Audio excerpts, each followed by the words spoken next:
وَلَوْ أَنَّا أَهْلَكْنَاهُمْ بِعَذَابٍ مِّنْ قَبْلِهِ لَقَالُوا رَبَّنَا لَوْلَا أَرْسَلْتَ إِلَيْنَا رَسُولًا فَنَتَّبِعَ آيَاتِكَ مِنْ قَبْلِ أَنْ نَذِلَّ وَنَخْزَى.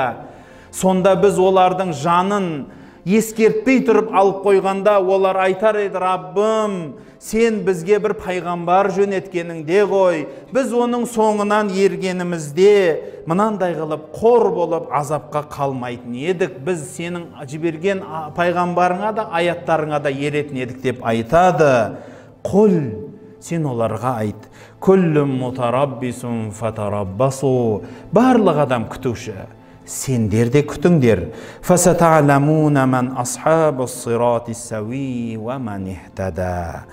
Сонда білесіңдер кім тура жолдың егесі, кім Алланың хидаятына жеткендігін. Бұл аяттарда пайғамбарымыз саллаллаху алейхи вассаламға қолдау ретінде айтты Алла тағала: ей Мұхаммед саллаллаху алейхи вассалам, сен ойлама, Құдайдан безген адамдар мал дүниеге батып батыр, атақ мансапқа батып батыр, ана жерден ұрлап батыр, мына жерден жырлап батыр, қалтасына тығып батыр, мықты болып батыр. Бізше деп олардың тапқан нәрсесіне көзіңді жаутаңдатпа. Алланың құзырындағы нәрсе одан да қайырлы, одан да мәңгілік дейді. Ал аятты кеңірек алса, қанағат деген дүние туралы айтып жатыр. Құдайдың бергені саған абзалырақ дейді. Халықта әдемі мақал бар осы аятты ашатын. Адам берсе не істейді? Көзіңді шығарады дейді. Құдай берсе ше, бүйіріңді шығарады дейді, қарныңды шығарады дейді. Бұл деген сөз адамның бергені жұқпайды сізге. Алланың бергені сізге жұғады деген сөз. Адамның басқалардың мал дүниесіне жаутаңдап қарама дейді. Пайғамбарымыз саллаллаху алейхи вассалам осы дүние мен ақыреттің істерін де керемет қылып түсіндірген бір хадисінде айтады: мына дүниенің істерінде үлгі алам десең, өзіңнен төменге қара дейді. Яғни дүние бойынша, ақша табу бойынша сен өзіңнен төменге қара дейді. Өзіңнен жоғарыға емес, өзіңнен төменге қара дейді. Шүкіршілік үйренесің да. Ал ақырет істерінде өзіңнен жоғарыға қара дейді. Ол да шүкіршілік үйретеді сізге. Керісінше істейді біздікілер. Білесіз ба? Біздің халық оны керісінше істейді.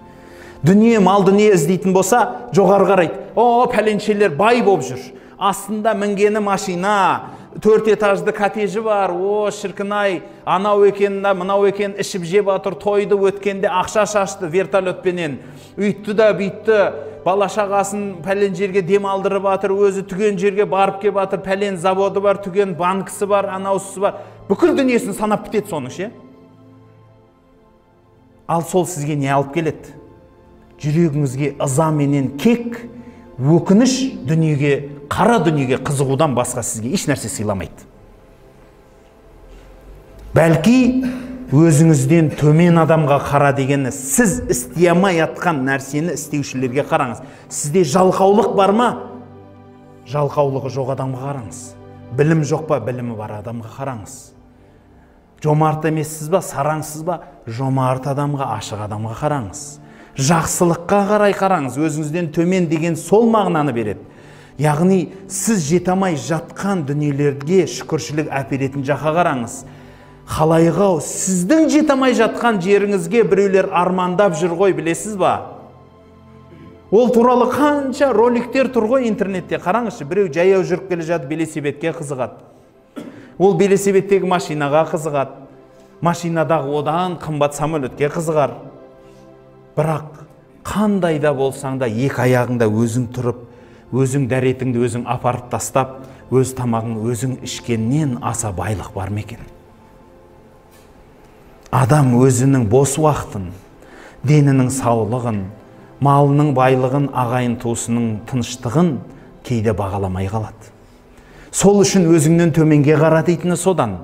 Кейде біз, ана пәлен миллион, түген миллион деп жоғары қараймыз. Әй, сен төменге қарашы, сенің тапқан дүниеңді табамай жүрген қаншадан бар. Жалаң аяқ бір күн түнін қалай өткізем деп картон қағазда оралып жатқан қаншадан бар. ашаршылықтан неше түндер түнеп жатқан құр сумен күн көріп жатқан қаншадан бар. Тіпті сіз сияқты қолы бар адам қаншау. Кейбіреулер сол қолға жете алмай жүр. Аяғына, көзіне, құлағына жете алмай жүр. Құдай-ау, маған ана пәленше сияқты екі көз емес, бір көз берші деген адам қаншау. Бірақ көз жетеді маған, бірақ көз. Сұлулық та бермей-ақ қой. Еш нәрсе бір көз берші деген қаншадан бар.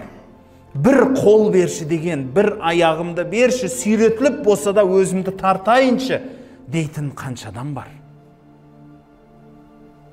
Ал ақыреттік іске келгенде өзіңізден абзалға, мықтыға қараңыз. Қанша адам бар, өзінің жағдайы нашар болса да садақа беріп жүрген, жүрегінде кең жомарт адамдар қаншау.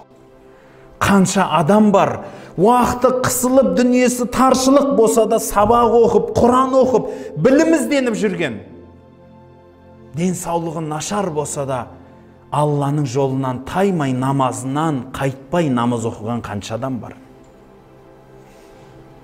Қиналса да, қысылса да өзгеге жәрдемші болып, қайтсем Алланың ырзалығын табам, қайтсем Алла маған ырза болады деп Құдайдың сауабын іздеген қанша жандарды көрмейсіз бе? Соның барлығы сіз бен бізге сабақ болуға арзымайды ма екен?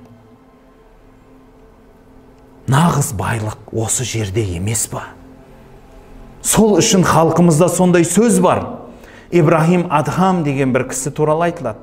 Бұл болған уақиға ма, болмаған уақиға ма? Бірақ ғибратты қараңыз.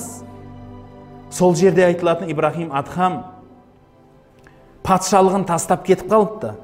Сонда орнына патша болған адам келіп, анандай мықты патшалықты көріп, таң қал, бұл неге тастап кетті екен деп түк табамайды, дұшпаны да жоқ, басқасы да, барлығы жақсы, бәрін неге тастап кетті деп іздеп, табыңдаршы дегеннен кейін, сіздің патшалығыңыздың бір бұрышында үстіне бір жаман жыртық киім киіп, соны жамап отыр судың жағасында дегесін іздеп тауып артынан барады патша.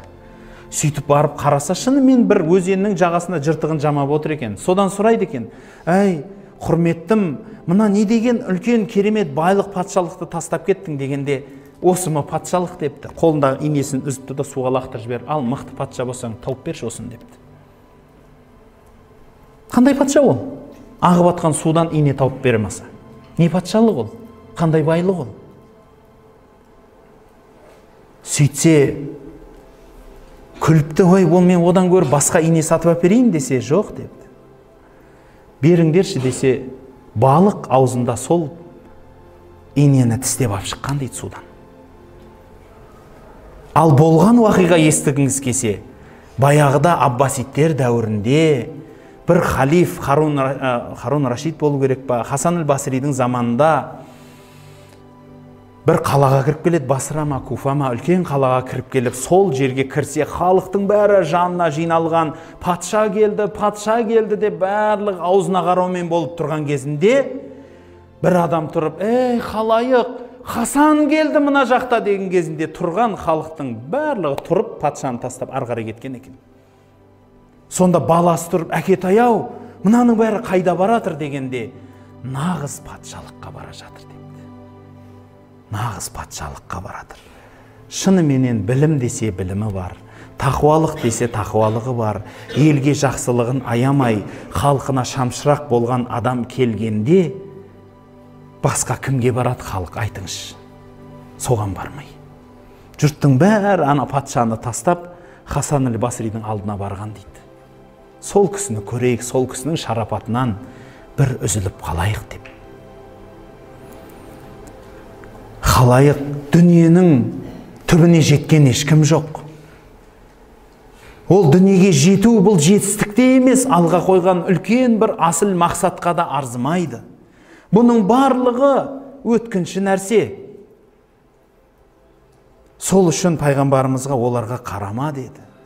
Бәлки біз сендерге белгілер бердік деп айтқасын пайғамбарымызға келген неше түрлі сөздерді сипаттап айтады.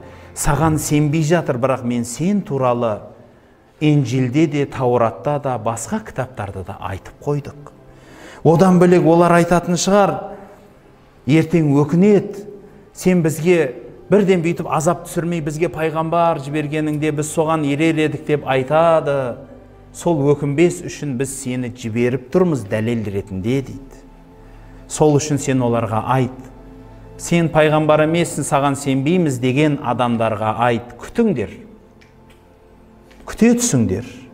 Ертең кім тура жолда екендігі, кім Алланың ырзалығын табушы екендігін көреміз дейді.